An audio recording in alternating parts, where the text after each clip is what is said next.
Cancer healer centre, a new beginning. రాష్ట్ర budget ఆదాయము తగ్గాయని CM Revanth Reddy అన్నారు. ఆర్థిక పరిస్థితిపై అబద్ధాలు ఉండకూడదని స్టేషన్ ఘన్పూర్ సభలో అన్నారు. తాము అధికారంలోకి వచ్చిన ఈ 15 నెలల కాలంలో 1,53,000 కోట్ల రూపాయల వడ్డీ కట్టామని రేవంత్ వివరించారు. 10 ఏళ్లు పాలించిన కేసీఆర్ తమ నెత్తిన 8,29,000 కోట్ల రూపాయల అప్పులుంచారని తెలిపారు. హరీష్ రావు తనకు సవాళ్లు విసరడంపై సీఎం స్పందించారు. పిల్ల కాకులతో ఎందుకు దమ్ముంటే కేసీఆర్ చర్చకు రావాలని సవాల్ విసిరారు. బావా బావమర్దులు పిల్ల కాకులని అన్నారు. కేసీఆర్ తెలంగాణకు అందించింది కాళేశ్వరం కాదు, కూలేశ్వరం అని మండిపడ్డారు. కుంగిన బ్యారేజ్ తొలగించాలన్నా 1,000 కోట్ల రూపాయలు కావాలని తెలిపారు. కొత్తగా ప్రారంభించనున్న రాజీవ్ యువ వికాసం పథకం విధి విధానాలపై డిప్యూటీ సీఎం భట్టి విక్రమార్క, మంత్రి పొన్నం ప్రభాకర్ సమీక్ష నిర్వహించారు. హైదరాబాద్ ప్రజాభవన్లో ఈ సమావేశం జరిగింది. ఎస్సీ, ఎస్టీ, బీసీ, మైనార్టీ, నిరుద్యోగ యువతకు ఉపాధి కల్పించేందుకు ఉద్దేశించిన ఈ పథకం దరఖాస్తు ప్రక్రియను రేపు లాంఛనంగా ప్రారంభించనున్నారు. అసెంబ్లీ లోపల బయట సీఎం రేవంత్ రెడ్డి అబద్ధాలు మాట్లాడుతున్నారని బీఆర్ఎస్ నేత హరీష్ రావు మండిపడ్డారు. కేసీఆర్ తెలంగాణకు జాతిపిత అయితే రేవంత్ బూతుపితగా పేరు తెచ్చుకున్నారని విమర్శించారు. బూత్ సినిమాకు రాసిన స్క్రిప్ట్ ను ఆయన నిన్న అసెంబ్లీలో చదివారని అన్నారు. అబద్ధాలకు రేవంత్ బ్రాండ్ అంబాసిడర్ అని హరీష్ విమర్శించారు. అందాల పోటీలతో పాటు తిట్ల పోటీ పెడితే రేవంత్ కు మొదటి ప్రైజ్ వస్తుందని అన్నారు. సీఎం రేవంత్ రెడ్డికి కేసీఆర్ భయం పట్టుకుందని బీఆర్ఎస్ ఎమ్మెల్సీ కవిత విమర్శించారు. కేసీఆర్ తో రేవంత్ కు పోలికే లేదని అన్నారు. గౌరవం, అభిమానం కొంటే రావని తెలిపారు. ఇచ్చిన హామీల్లో ఒక్కటి కూడా అమలు చేయలేదని కవిత మండిపడ్డారు. ఇతరులకు తెలంగాణ రాజకీయమని, బీఆర్ఎస్ కు మాత్రం అది ఒక టాస్క్ అని అన్నారు. బీఆర్ఎస్ పాలకులు 1,00,000 కోట్లు దోచుకున్నారని రెవెన్యూ మంత్రి పొంగులేటి శ్రీనివాసరెడ్డి ఆరోపించారు. తమ ప్రభుత్వాన్ని కూలగొట్టాలని చూస్తున్నారని మండిపడ్డారు. కాంగ్రెస్ ఎమ్మెల్యేలు తమతో టచ్ లో ఉన్నారని, బీఆర్ఎస్ నేతలు అసత్య ప్రచారం చేస్తున్నారని మండిపడ్డారు. నిజాలు బయటపడతాయని కేసీఆర్ అసెంబ్లీలో మాట్లాడటం లేదని పొంగులేటి అన్నారు. యునెస్కో వారసత్వ జాబితాలో ఉన్న ఉమ్మడి మహబూబ్ నగర్ జిల్లా ముడమల్ నిలువరాళ్లను పర్యాటక శాఖ మంత్రి జూపల్లి కృష్ణారావు పరిశీలించారు. ఈ రాళ్ల ప్రాధాన్యతను డెక్కన్ హెరిటేజ్ ట్రస్ట్ వేదకుమార్ మంత్రికి వివరించారు. 4,000 సంవత్సరాల క్రితమే అద్భుతమైన ఖగోళ విశేషాలను ఈ రాళ్లపై పొందుపరిచారు. ఈ ప్రాంతాన్ని పర్యాటక కేంద్రంగా అభివృద్ధి చేసేందుకు కృషి చేస్తామని మంత్రి జూపల్లి తెలిపారు. నిలువురాళ్లను కాపాడుతున్న స్థానికులకు ధన్యవాదాలు తెలిపారు. పొట్టి శ్రీరాములు తెలుగు యూనివర్సిటీ పేరు మార్చాల్సిన అవసరం ఏంటని కేంద్ర హోంశాఖ సహాయ మంత్రి బండి సంజయ్ ప్రభుత్వాన్ని ప్రశ్నించారు. ఏపీ మూలాలుంటే పేర్లు మార్చుతారా అని నిలదీశారు.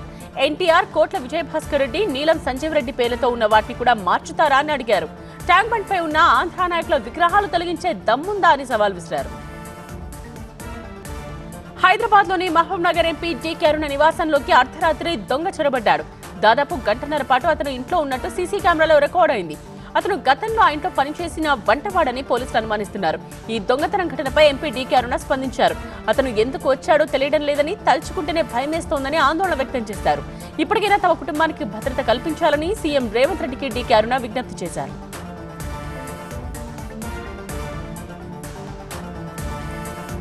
రాజధానికి రుణమివ్వనున్న హడ్కో. అమరావతిలో 58 అడుగుల పొట్టి శ్రీరాముల విగ్రహం.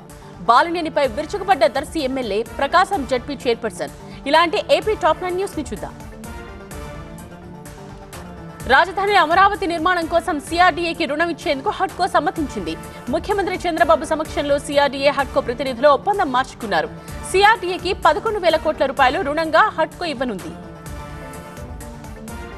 పొట్టి శ్రీరాములు చేసిన 58 రోజుల దీక్షకు గుర్తుగా రాజధానిలో 58 అడుగుల విగ్రహం ఏర్పాటు చేస్తామని సీఎం చంద్రబాబు తెలిపారు. స్మారక పార్క్ ఏర్పాటు చేస్తామని ప్రకటించారు. పొట్టి శ్రీరాములు జయంతి సందర్భంగా తన నివాసంలో ఘనంగా నివాళులర్పించారు. నెల్లూరు జిల్లాలోని పొట్టి శ్రీరాములు స్వగ్రామాన్ని అభివృద్ధి చేస్తామని చంద్రబాబు వెల్లడించారు. పరిశ్రమల్లో భద్రతకు అధిక ప్రాధాన్యత ఇవ్వాలని కార్మిక శాఖ మంత్రి వాసంశెట్టి సుభాష్ సూచించారు. కాకినాడలో నిర్వహించిన జాతీయ భద్రతా వారోత్సవ ర్యాలీలో ఆయన పాల్గొన్నారు. కూటమి ప్రభుత్వం వచ్చిన తర్వాత రాష్ట్రానికి 1,000 కోట్ల రూపాయల పెట్టుబడులతో పరిశ్రమలు వస్తున్నాయని సుభాష్ తెలిపారు.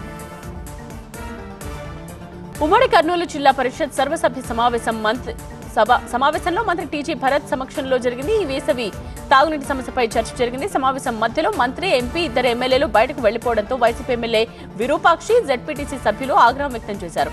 సమావేశం నుండి వాళ్లు వెళ్లిపోతే సమస్యలు ఎవరికి చెప్పుకోవాలని ప్రశ్నించారు. బాలినేని శ్రీనివాసులు రెడ్డి చేసిన వ్యాఖ్యలు జనసేన పార్టీ అంతర్గత వ్యవహారమని సాంఘిక సంక్షేమ శాఖ మంత్రి బాల వీరాంజనేయ స్వామి అన్నారు. అక్రమాలు చేసిన వారిపై విచారణ, అరెస్టుల విషయంలో ప్రభుత్వం ప్రమేయం ఎంత మాత్రం ఉండదని స్పష్టం చేశారు.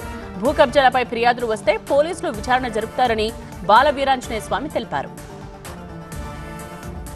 వైసీపీ నుండి బాలినేని శ్రీనివాసరెడ్డి వెళ్లిపోవడంతో పీడ విరగడైనట్టుగా పార్టీ కార్యకర్తలు అనుకుంటున్నారని దర్శి ఎమ్మెల్యే బూచేపల్లి శివప్రసాద్ రెడ్డి అన్నారు. ఆయనలా పదవుల కోసం పార్టీ మారేవారు ఎవరూ లేరని అన్నారు. జనసేనలో చేరి ఉద్ధరిస్తారనుకుంటే పవన్ తో సినిమా చేయాలన్నది తన కోరిక అని బాలినేని అనడాన్ని శివప్రసాద్ రెడ్డి విమర్శించారు. జనసేన నేత బాలినేని శ్రీనివాసరెడ్డికి ప్రకాశం జిల్లా జడ్పీ చైర్పర్సన్ వెంకాయమ్మ సవాల్ విసిరారు. దమ్ముంటే తను జడ్పీ పీఠం నుంచి దింపాలని అన్నారు. బాలినేని వెంట జడ్పీటీసీలు ఎవరూ వెళ్లరని ఆమె స్పష్టం చేశారు. గడిచిన 4 ఏళ్లుగా తను జడ్పీ చైర్పర్సన్ పదవి నుండి దించేందుకు బాలినేని కుట్రలు చేస్తూనే ఉన్నారని గుర్తు చేశారు. పరిశుభ్రతలో రాష్ట్రం వెనుకబడటానికి కూటమి ప్రభుత్వమే కారణమని మాజీ మంత్రి కారుమూరి నాగేశ్వరరావు ఆరోపించారు. చెత్త వాహనాలను ప్రభుత్వం నిలిపివేయడంతో ఎక్కడికక్కడ చెత్త పేరుకుపోయిందని తెలిపారు. కూటమి సర్కార్ అధికారంలోకి వచ్చిన 9 నెలల్లో స్వచ్ఛతలో ఏపీ చివరి నుండి 3వ స్థానానికి చేరిందని కారుమూరి వెల్లడించారు. పులివెందుల నియోజకవర్గంలోని సమస్యలు, పెండింగ్ లో ఉన్న అభివృద్ధి పనులను ప్రభుత్వ దృష్టికి తీసుకువెళ్లడంలో వైఎస్ జగన్ పూర్తిగా విఫలమయ్యారని ఎమ్మెల్సీ భూమిరెడ్డి రామ్గోపాల్ రెడ్డి విమర్శించారు. అసెంబ్లీకి వెళ్లకుండా ఆయన భీష్మించుకుని కూర్చోవడం సరికాదని అన్నారు. ఎన్నికల్లో 11 సీట్లే వచ్చాయని జనాన్ని గాలి కుదిరేయడం మంచిది కాదని రామ్గోపాల్ రెడ్డి అన్నారు.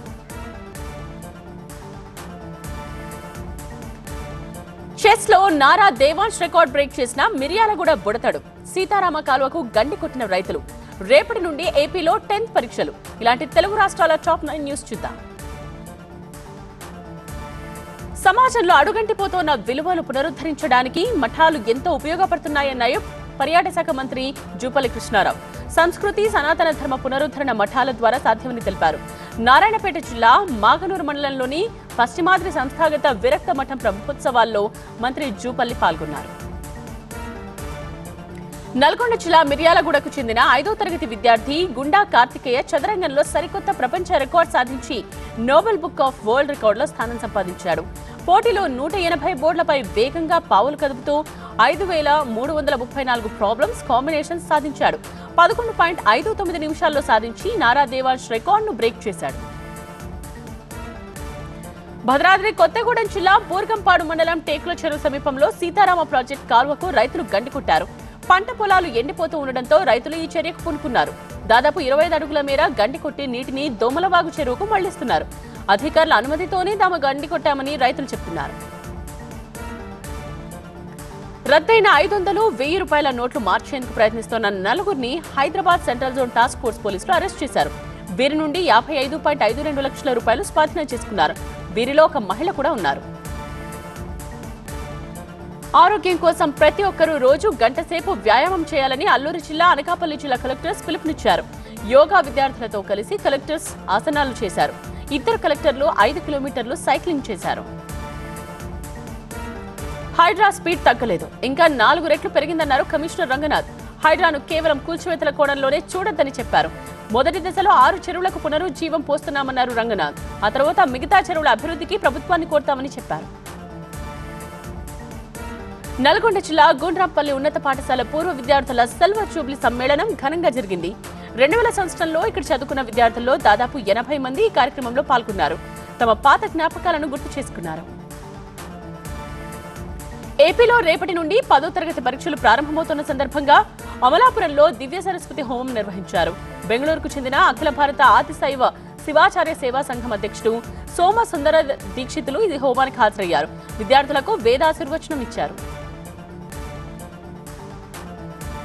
10వ తరగతి పరీక్షల్లో విద్యార్థులు మంచి మార్క్స్ తో పాస్ కావాలని కోరుతూ పశ్చిమ గోదావరి జిల్లా భీమవరం బాల త్రిపుర సుందరి ఆలయంలో ప్రత్యేక పూజలు చేశారు. అమ్మవారిని 2000 పెన్నులు, ప్యాడ్స్ తో అలంకరించారు. వాటిని పరీక్ష రాసే విద్యార్థులకు అందజేశారు.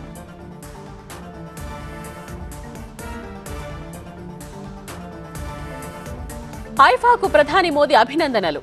బోడోల్యాండ్ విద్యార్థుల సదస్సుకు హాజరైన అమిత్ షా. ఔరంగజేబ్ సమాధి తొలగించడం వల్ల సాధించిందేమీ లేదన్న కేంద్ర మంత్రి రామ్దాస్. ఇలాంటి టాప్ 9 నేషనల్ న్యూస్ ని చూద్దాం.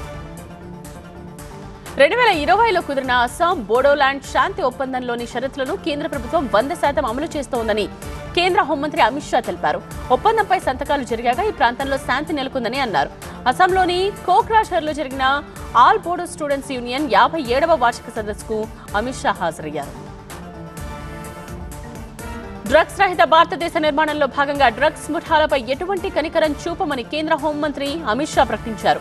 తాజాగా ఇంఫాల్, గౌహతి జోన్స్ లో 28 కోట్ల రూపాయల విలువైన మెటాఫెటమిన్ టాబ్లెట్స్ ను స్వాధీనం చేసుకున్నట్టు ఎక్స్ వేదికగా అమిత్ షా తెలిపారు.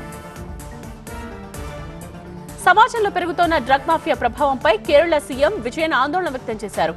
దీన్ని అరికట్టడంలో పోలీసులు, ఎక్సైజ్ సిబ్బంది చేపడుతున్న చర్యలను ఆయన ప్రశంసించారు. పెరుగుతున్న సింథటిక్ డ్రగ్స్ వినియోగం మనుషులను మృగాలుగా మార్చుతోందని చెప్పారు. ఏ రాష్ట్రంపైనా హిందీని కేంద్రం బలవంతంగా రుద్దబోదని కేంద్ర మంత్రి కిషన్ రెడ్డి స్పష్టం చేశారు.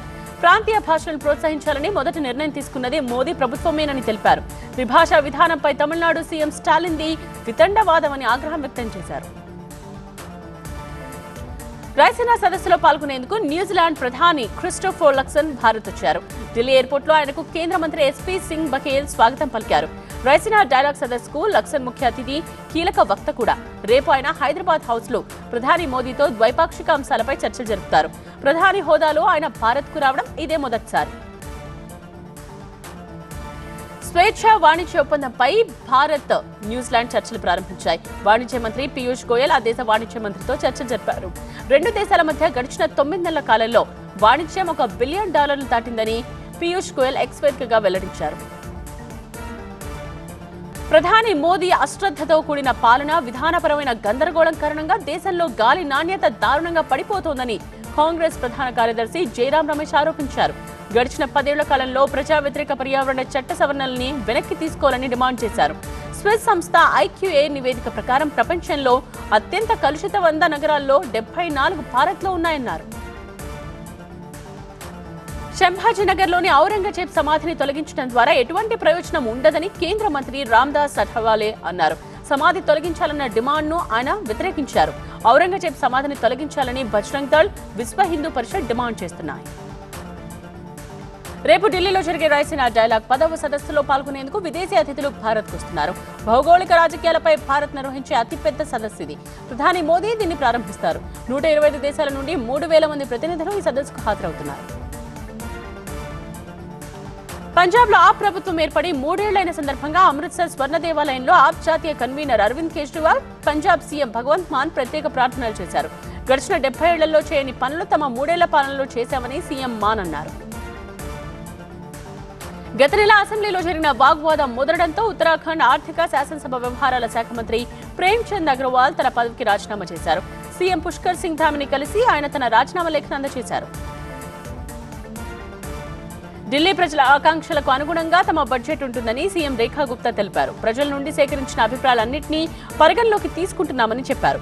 బడ్జెట్ సూచనలపై సీఎం, మంత్రులు, అధికారులతో సమావేశం నిర్వహించారు. సునీతా విలియమ్స్ సురక్షితంగా అంతరిక్షం నుండి వస్తారని ఇస్రో చైర్మన్ నారాయణన్ తెలిపారు. చెన్నైలో ఆయనకు సకల కులాల సంఘాలు సన్మానం నిర్వహించాయి. బీజేపీ నాయకులు తమిళిసై సౌందరరాజన్ దంపతులు కూడా ఈ సన్మాన కార్యక్రమానికి హాజరయ్యారు. అలహాబాద్ హైకోర్టు ఆదేశాల మేరకు యూపీ సంభల్ షాహీ మసీద్ కు సున్నం వేసే పనులు మొదలయ్యాయి. సున్నం వేసేందుకు వచ్చిన కార్మికులను క్షుణ్ణంగా తనిఖీ చేసిన తరువాతే లోపలికి అనుమతించారు. పంజాబ్ అమృత్సర్ ఠాకూర్ ద్వార్ ఆలయంపై దాడి చేసిన వారిలో మరో 3 పోలీసులు అరెస్ట్ చేశారు. ఈ ఘటనలో పోలీసులు ఇప్పటి వరకు 6 అదుపులోకి తీసుకున్నారు. స్వచ్ఛ భారత్ మిషన్ లో భాగంగా మణిపూర్లో వ్యర్థాల నిర్వహణకు సంబంధించిన పరికరాలు అక్కడి మున్సిపల్ శాఖ 10 మున్సిపాలిటీలకు అందజేసింది. వీటికి సంబంధించిన పత్రాలను మున్సిపల్ అధికారులు అందజేశారు. జమ్మూలోని బాదంవారి గార్డెన్ లో మొదటిసారి లావెండర్ మొక్కలు నాటారు. ఇదొక థీమ్ పార్క్ గా నిలుస్తుందని అధికారులు చెప్పారు. మొదటి దశలో 12,000 మొక్కలు నాటుతున్నారు. ఈ ప్రాంతంలో మొత్తం 30,000 మొక్కలు పెంచుతారు. Cancer Healer Center, a new beginning.